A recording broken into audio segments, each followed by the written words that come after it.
Hey guys, welcome back to Sixth Formula Podcast. This is the podcast built for sixth formers by sixth formers. And if you've been here before, you'll notice that we've got a slightly different setup today. We thought that this kind of setup where we're facing each other makes it feel more like an actual podcast, and we hope that that will make it more engaging for you guys. Now, Harman, what are we talking about in today's episode? Basically, we're talking about why discipline ultimately is like the final thing you need in order for a good routine, right? Because motivation won't fully last for a Hmm. routine. And we're essentially going to go through a series of questions that we believe are the best questions designated for this topic. So, Gavin, what do you think about this question, right? Hmm. What is motivation and what is discipline? These are Hmm. like the basics, I guess. On a more like bro science level, motivation basically, yeah, it's like wanting to do something. So let's say if there's like a toffee there and I want to eat the toffee. So I'm Yeah, I'm motivated to eat the toffee in it. But let's say that book's there, right? And yeah, like I don't want to read it, so I'm not motivated to read the book. So that's on a surface level, that's what motivation is. yeah, What's important is that motivation, right? It's a feeling rather than a action. It's a feeling in it. yeah. And that's important because feelings in general, they come and go, right? Mm, Like, like for example, happiness, you're not always going to be happy, right? Sometimes you'll feel happy, sometimes you'll feel a bit yeah. sad or whatever. So feelings come and go. Motivation also comes and goes. And that's important because like the thing is that a lot of people they seem to rely on motivation, but the thing is that motivation can only get you started. It doesn't keep you going. Exactly, right? It's Exactly. like if you're pushing a car in it, you Yeah. can only push it for so long, right? Mm. But eventually you're gonna have to start driving it. Yeah, So exactly. what we can tell from what Gavin's saying, motivation is feelings based, but Yeah. with discipline, right? That's not Discipline is feeling based at all. Yeah, So discipline is like action based. So again, on like a bro science level, discipline is basically doing something. So it's an action, is doing something even when you don't want to do it. So like basically doing something even if you're not motivated to do it. yeah, So that book right there, I might not be motivated to read it, but I'm gonna pick up and read it anyway, because that's me being disciplined, knowing that I need to read in order to like achieve whatever I need to achieve, right? mm, So that's like a bro science level definition. But on a more like scientific level, what is motivation and discipline? So basically motivation, right? It's like um essentially it's like a ratio in a way. It's a ratio between the reward of doing something, like the perceived reward, versus the expected effort okay, to achieve that thing. So like let's say with this book, right? The reward is that okay, I'll learn a bit about like building habits or whatever, atomic habits. But the cost of it or the effort is like having to sit for like 10 hours or something in total to yeah, read this book, right? That's quite a high effort compared to the reward of it. Now, that's important because like let's say if you have been doom scrolling for a few hours, right? yeah, So like that's a task which it's got a very messed up ratio because the reward of it is very high. You get like an instant kind of gratification from it, yeah, from seeing all these TikToks or whatever. And the cost of the effort is very little, right? You just yeah, scroll, scroll, scroll. There's not much effort involved. So when you go from that to then trying to read a book or study or mm, doing something like that, that like ratio is completely flipped, right? yeah, So that's why it's like really difficult to, let's say you come back from school, mm. you start playing video games, and then to go from that to then studying is quite a contrast, right? It's like a graph in it. Yeah. It's like with your dopamine, right? You're Hmm. getting so much dopamine at the start, but then when you do something monotonous, like reading a book, for example, Yeah. it's just gonna go, Yeah, right? exactly. It's just gonna Yeah. go on the down low. So with discipline, right? It's really interesting. There's a part of the brain called the anterior mid-cingulate cortex, yeah? Yeah, yeah. It's basically the AMCC for short. So this part of the brain, right? I watched on a Huberman podcast. That's your guru in it. That's my guy, bro. That's your Huberman's my the goat, love bro. of his life, guys. Okay, just pause it right there. Uh, but basically, like, the AMCC, right? It's a part of our brain. It's like in the front middle part of the brain. Yeah, yeah. It lights up specifically when you do something that you don't want to do, right? So essentially, that is like our discipline muscle, right? And the thing is with the AMCC, what's interesting is that it's got neuroplasticity. Now, neuroplasticity basically means that this part of the brain can like grow and also shrink. You build it specifically when you do things that you don't want to do. So like if I don't want to read Mm, this book, if I'm not motivated to read the book, if I pick it up and read it anyway, even for just like 5, 10 minutes, yeah, even just that action is signaling to my brain that I'm doing something that I don't want to do. Is this like the willpower part of your brain, Yeah, the willpower essentially? part of the brain. Yeah, So it's the willpower part of your brain. yeah. So essentially, if you build this up, you can essentially do harder and harder tasks, right? You don't just build the AMCC through doing hard things. Yeah. Like, hard things are usually like, they require discipline, right? Because you usually don't want to do hard things. But it's not necessarily true that something hard is something that you don't want to do. Like, for example, for me, like the gym, going to the gym is generally hard, right? Yeah, but you enjoy it, But I right? enjoy the gym, exactly. So I enjoy it. I want to go to the gym. I'm motivated to go to the gym. So if I do go to the gym, that's not necessarily building my MCC. Whereas if I, let's say, like running, It's I very think, subjective, isn't very it? subjective, yeah. So like, let's say running, I think generally I enjoy running, but I think a lot of times I'm not necessarily motivated to run. So like going on runs, even when I don't want to do it, that would build my AMCC. So you gotta like basically like think what tasks are there that you don't want to do, whether that's within just your life in general or even within your A levels. And based on that, you gotta think, okay, what things do I not want to do? And then those are things that you want to like pursue because those are things that will build your discipline. I think we can generally agree that we're not always motivated to revise for A levels, isn't it? Oh, definitely Like not. especially like for me, like physics was something that I just hated revising. Like, you know, Yo, I hated revising sociology, yeah, bro. exactly. So like if we, because the thing is like we can use like tools and strategies to be more motivated in the short term, but I think in the long term you have to be more disciplined. Like A motivation, 100%, honestly. yeah, like I said earlier, motivation will get you started. Discipline will keep you going. And you know, with discipline, right? Obviously, people are going to procrastinate with discipline, right? Myself included, right? And the thing is, what we need to ask ourselves is, how can we stop procrastination? And I think that's like the second question of this, right? Yeah, yeah, So the second question we've got from here is, why do we procrastinate despite wanting good grades? And how do we stop?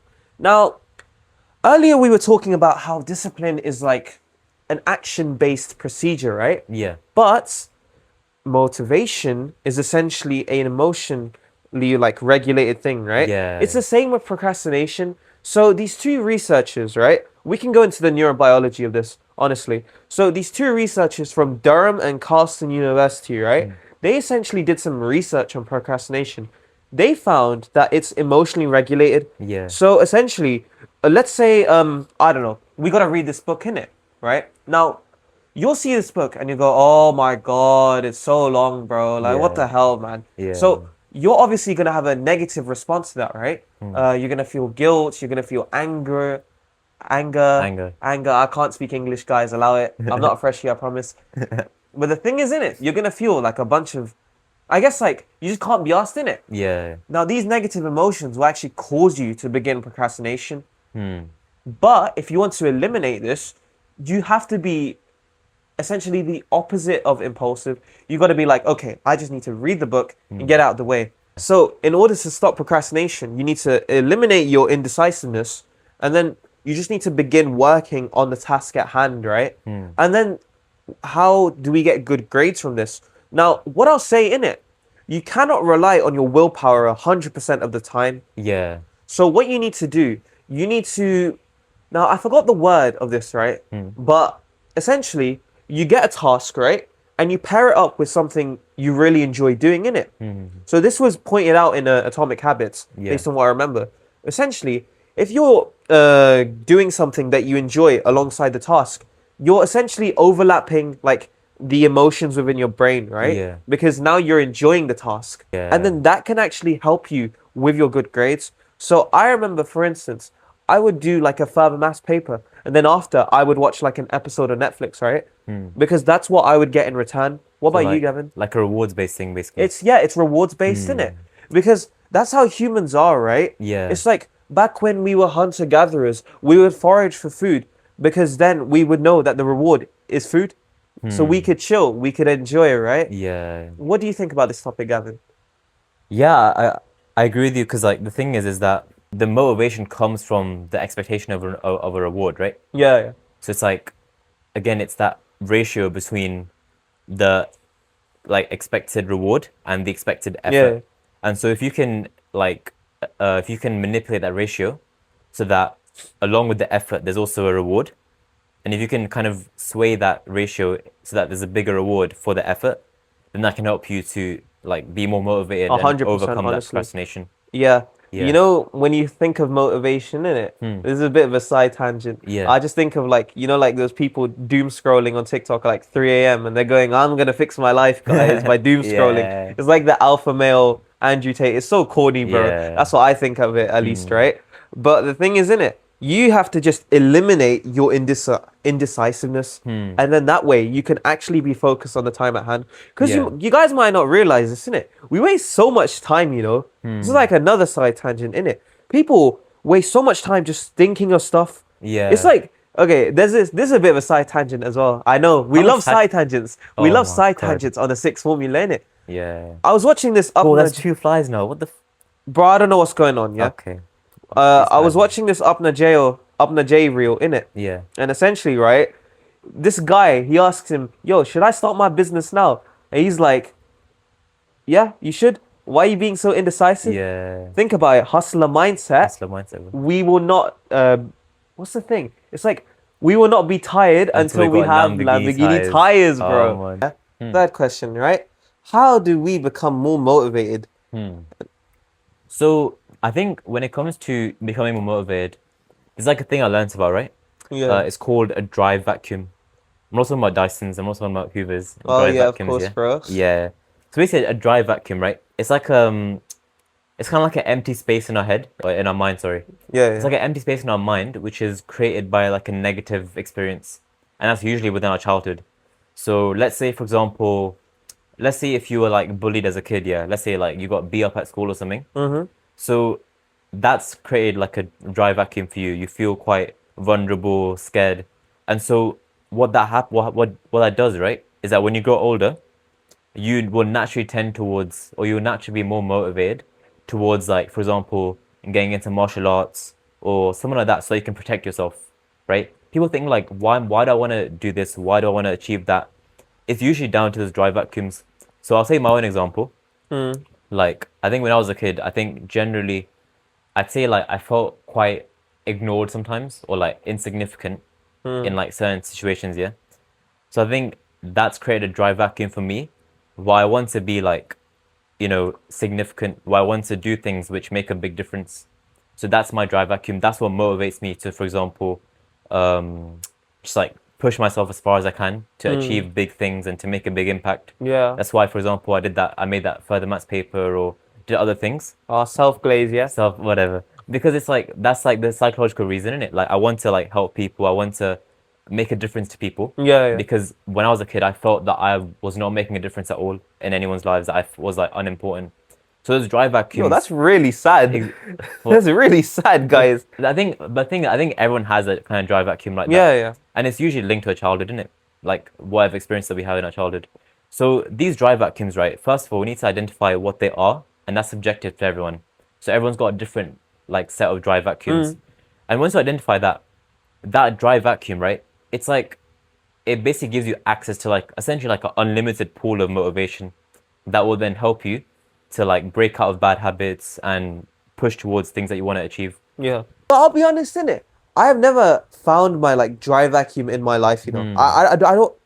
I probably have one in it, Yeah. but I haven't found it yet. Yeah, And I this, think, yeah. this is like really interesting. Yeah. Because like if you are able to tap into your dry vacuum based on what this sounds, you can do a lot of great things. Clearly, I mean, a lot of famous people in history, they must have like tapped into their dry vacuums Yeah, definitely. in order to get their goals. Like Martin Luther King, obviously he went through racism, so then he got the Civil Rights Act. Exactly. George Washington, he served in like the 7 Years War, so then he obviously American Revolution, right? There's so many great examples, you know. Yeah. Now, how could we use dry vacuums for A levels?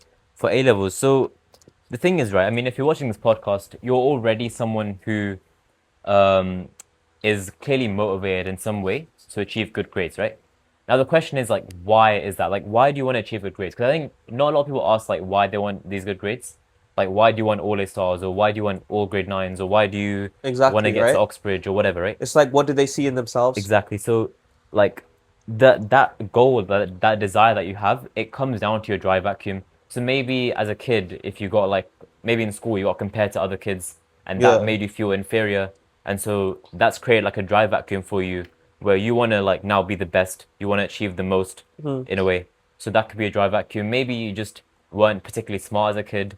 Maybe in school you didn't have great behavior, and then that's kind of created a dry vacuum for you. So basically, like, you need to identify what it is that is motivating you in the first place to, want to achieve those grades. And then once you identify that, that essentially gives you like a pool of motivation, like a pool of energy that you can then kind of dip into, so that, let's say you're in a position where you can either choose between, like, studying, like doing the past paper, or you can choose between just doom scrolling for 2 hours, right? So in those moments, you can dip into your dry vacuum, you can dip into that motivation and pick the thing that will essentially cause less psychological pain. Because you might pick the doom scrolling or whatever, and that will give you that like instant gratification. But deep down, like if you do Yeah. that task, you're kind of getting closer towards that fear that you have, that dry Yeah, vacuum. yeah. Whereas if you do the physically demanding thing of like doing a past paper or something, that might hurt, like physically, or like in not physically, as in like in the short The term. past paper's gonna hurt you physically, yeah. That's so funny. I'm just imagining it in my head. Imagine you're boxing a past paper, bro. Well, that's a good way to visualize it, if you think about it. But anyway, but Okay. but yeah, like that might cause like short term like pain in a sense. Oh, I'm Like, dead, bro. I'm dead. The past paper's killed me. but like in the long term, that's getting you further away from that dry vacuum. Like that's basically like getting you closer to where you want to be. Yeah. So basically, it's like you can dip into that dry vacuum. You can dip into that motivation in those moments to like do the right thing. Yeah. So Harman, my question to you is, how exactly do you actually optimize your environment and design your environment to increase your motivation? Now, I read this book, right? Basically, it's called The Procrastination Equation, right? By Dr. Piers Steele. Ooh. Essentially, we can call this the sixth formula if you like, innit? But he had a motivation formula, right? Essentially, it was motivation equals expectancy times value over impulsiveness times delay in it. Yeah. So if you increase your expectancy, the idea that, oh yeah, I want to commit this goal, right? I want to actually get into this, right? Using the dry vacuums as we mentioned from earlier, right? Then you obviously are going to get it, right? Yeah. Now, if the value of your goal is not that much, right? Then you're actually less likely to succeed in your goal. Let's And be motivated. yeah, you're less likely to be motivated Yeah. because the goal's smaller in it. It just Yeah. makes sense if you think about it. But if you got like a really big goal, like, oh yeah, I want to get 3 A stars in A-level maths, that makes no sense. We'll cut. Three A stars in your A levels. Okay, if I want to get 3 A stars in A levels, right? Then the thing is, that's such a big goal that you're actually gonna go for it, and you're more likely to essentially succeed in that goal. Now, on the denominator, right, we've got impulsiveness. The idea is if you just go straight for your goal, right, you'll eventually just start succeeding in it because there's less time thinking about it, but more time actually working on your goal, right? Yeah. You are eliminating the indecisiveness. And essentially, it's even talked about in Atomic Habits, right? The idea of like activation energy, right? So if you eliminate your activation energy, then what that does, right? Let's say you plan your night before, right? So you've planned your night before and you're essentially going to do this on this day, that and that day, right? You've eliminated the activation energy because Yeah. now you don't need to think about it. You can just Yeah. go, oh yeah, I'm going to just go straight into this, right? Then you can actually get into it much faster. And then also the indecisiveness bit, oh my God, yo, it's being multiplied by delay, right? Delay. So if there's less delay in your work, obviously you're going to start working into it faster, right? If you're working into it faster and achieving your goals slowly but surely, you're eventually going to become more motivated. And then how would you like optimize your environment? Like what like actionable things can you do to optimize your environment so that you're like kind of reducing that delay in that equation? Now, there was this researcher in it, and she essentially found that if you had your phone on your table, right, you're actually gonna be less likely to work.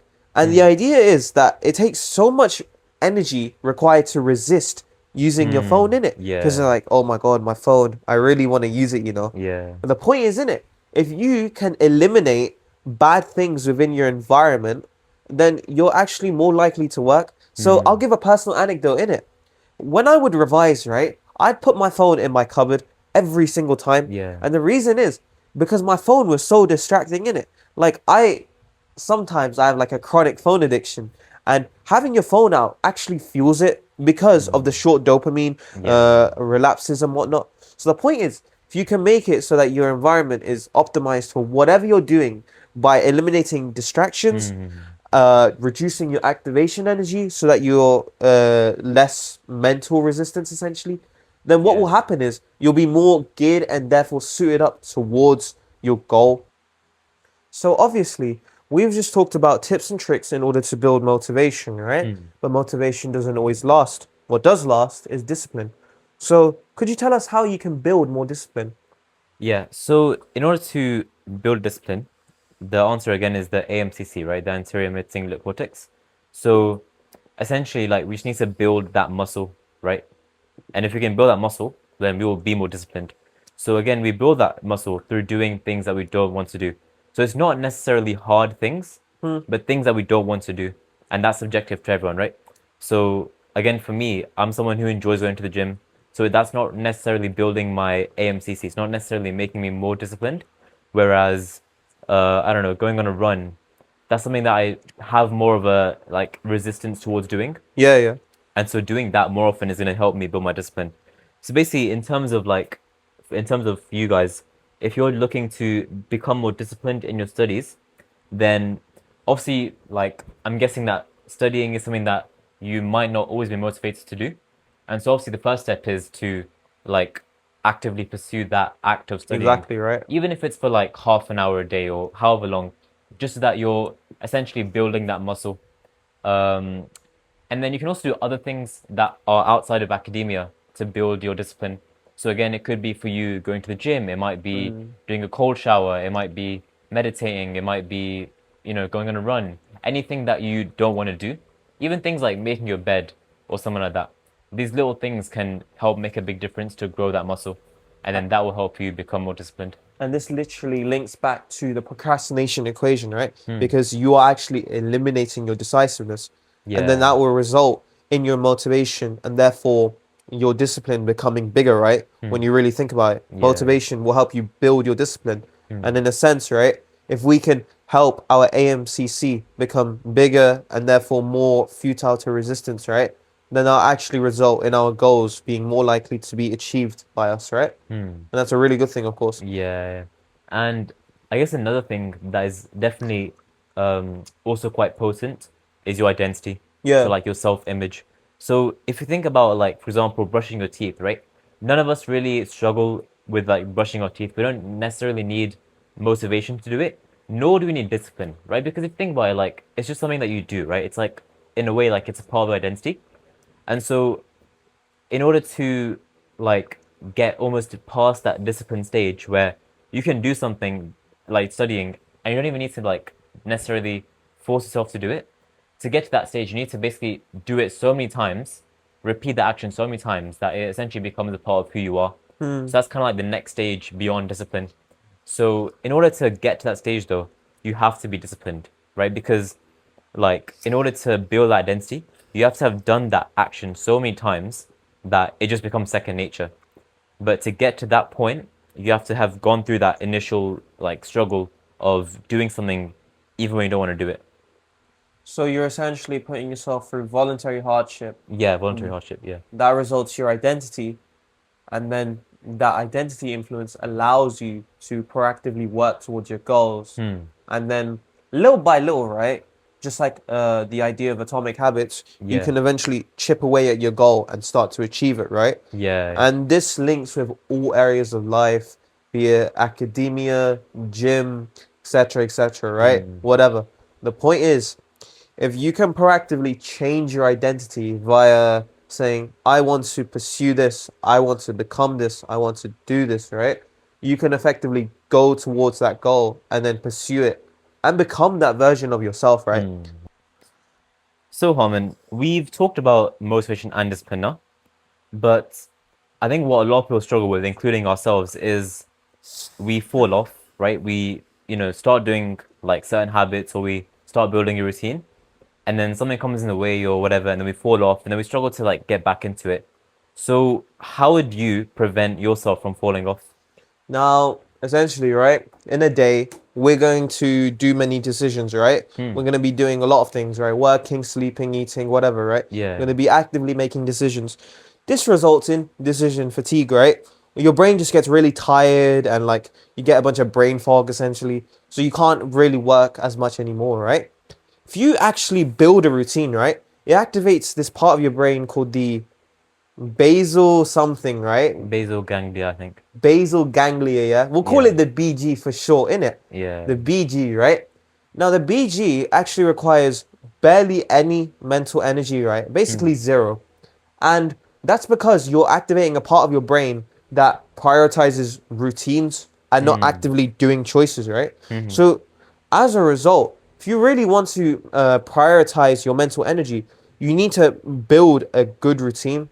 And you do this by proactively doing these habits every day, as you discussed, right? Yeah. And then this also brings another thing in question, right? So let's say you miss a habit for one day, right? You cannot miss it for 2 days, because then if you're missing it for 2 days, you're actually forming another habit saying, I can't be asked to do this anymore. Yeah. So essentially, right, you need to make it so that you give yourself leeway. Okay, maybe I miss a habit on one day, but you can't miss it for 2 days, otherwise you're cooked, right? Then this also brings up another thing in question, right? There's this idea of like self-compassion. So let's say we make a mistake, right? The human mind is actually quite negative. So we will often resort to complete negativity in regards to our goals. So let's say we failed in a test, right? We will focus on, oh yeah, I failed in a test. Oh no, that's really bad. But we might have actually improved. We ignore this bit. So you need to forgive yourself if you make mistakes. Because the psychologist, right, Dr. Paishaw, they essentially found that if you forgive yourself proactively, right, you can actually go and focus on the goal at hand. And think about it, right? As we said earlier, procrastination in itself is actually emotionally responding, right? So it's caused by emotions. So if you forgive yourself, you actually reduce that risk of procrastination.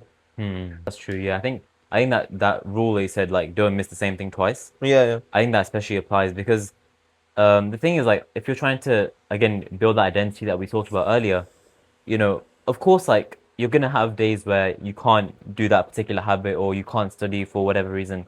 But, you have to kind of tap into that identity of, like, it doesn't, like if you have that identity of someone who studies regularly, then missing one day it should not change that identity, right? And so you should just carry on like normal.